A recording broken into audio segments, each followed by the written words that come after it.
So my plan last week got completely turned upside down. Now, when I started this channel, I told you I would tell you everything about the good, the bad, and the ugly.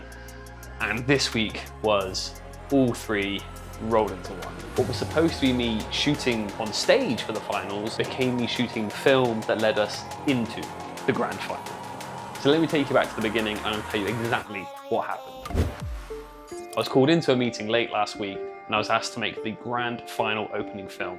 And what followed was a week of super late nights, super early start, and a very intense edit. And in this world, my actual job needs to come before my YouTube content, and I had a lot of work to do. So starting with the good, this was an absolute honor to be asked to make. I'm a massive Counter-Strike fan, so being asked to make the film that would lead us into the grand final of the Austin Major is an incredible opportunity, to say the least. We came up with a plan that was fairly easy to execute, and I was working with the same DP, Jesper Fjord, that I've been working with for the last 2 weeks. So I knew between us we could figure out pretty much anything.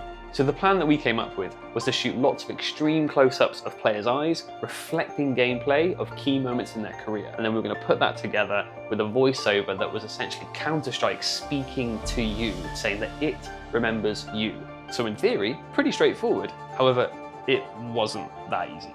Esports isn't all sunshine and rainbows, and as much as I love it, it's not easy sometimes. And I only had about 5 days to turn this whole thing around. And those 5 days were going to be a prep day, a media day, and then 3 days of editing.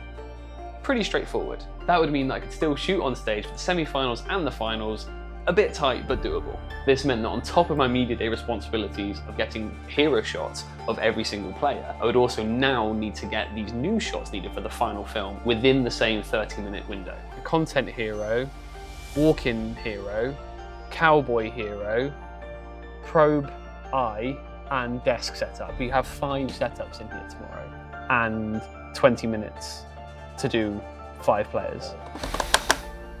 Now, in fairness, the Blast team had already acknowledged that this was basically an impossible task with that timeline. However, impossible is kind of my speciality.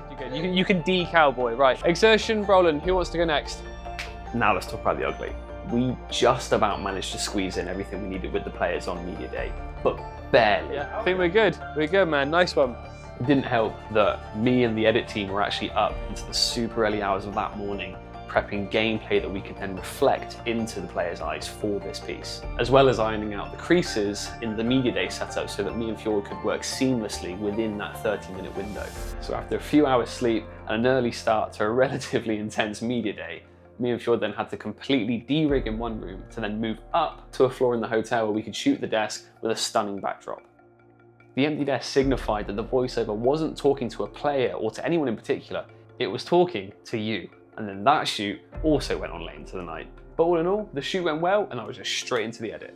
And this is where things get really messy. So messy in fact that I don't really have a lot of footage to show you because I was so intensely focused on getting this edit done.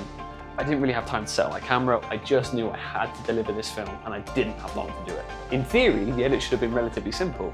However, to make sure the film hit the tone just right and was worthy of a grand finals opening, we had to go back and forth a few times to make sure it rung true. I literally delivered the film 2 minutes before it went live. I'm not joking. I mean, I literally delivered the film and then I ran out to the arena so I could film the players' arrivals and then see the film on the big screen.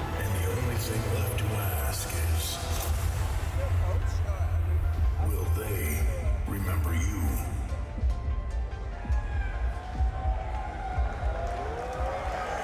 So just to touch on a little bit about how that felt, to see those players rise up out of the stage, and the whole arena just like screaming or booing, and then to be in that space and see this film that I'd somehow cobbled together in a few days, played out on a giant screen for this arena to all these thousands of fans, pretty incredible feeling.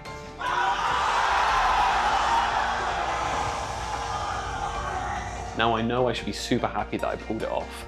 My speciality of coming in clutch whenever I'm needed, but honestly, I felt like I didn't quite hit the mark. Am I proud? Of course I am. What an incredible privilege to be able to say that I made a film that played out before the grand final of a Counter-Strike Major. And I'm incredibly grateful to Blast for giving me that opportunity and trusting in me to deliver that for them. I remember that through all the odds stacked against you, you found a way. Every last-second defuse. Every friendship made and broken on your rise to the top. And the only thing left to ask is, will they remember you? And honestly, my main hope is that they were happy with what I delivered, that the fans were happy with what they saw, which apparently they were, according to the chat. So to summarize, yeah, that film nearly broke me over the course of 5 days, but I still delivered on what was an almost impossible task, so I'll take that. This week I'm in Raleigh at the Rocket League Major before heading off to the Esports World Cup next week in Riyadh. So make sure you're subscribed because this summer is just getting started.